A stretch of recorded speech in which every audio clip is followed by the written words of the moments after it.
राहुल के दोस्तों ने चैलेंज दिया था सनसन की रात अकेला बिताना। बहादुरी दिखाने की जिद में वो मान गया। घड़ी ने 12 बजाए और वो पुराने सनसन के सुने पदे गेट से अंदर गया। अंधेरा इतना घना था कि अपनी हथेली भी नहीं दिख रही थी।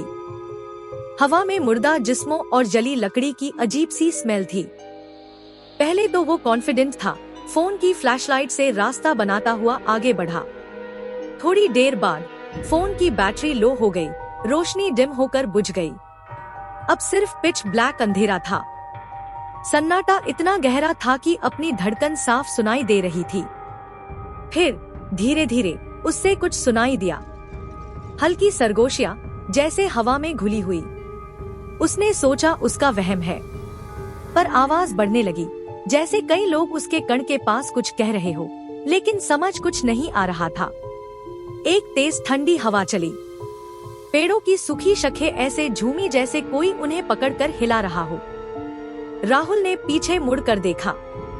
एक पाल के लिए उससे घने अंधेरे में एक लंबा पतला सा साया दिखा, जो पलक झपकते ही गायब हो गया। उसके रोंगटे खड़े हो गए। उसका दिल जोर से धड़कने लगा। ये वहम नहीं था।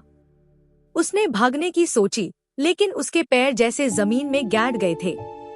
तभी उसके कंधे पर एक ठंडा हाथ महसूस हुआ, इतना ठंडा कि उसकी सांस रुक गई। उसने हिम्मत करके पीछे देखा। वहाँ कोई नहीं था, लेकिन हाथ का एहसास अब भी था, उसके गले पर सरकता हुआ।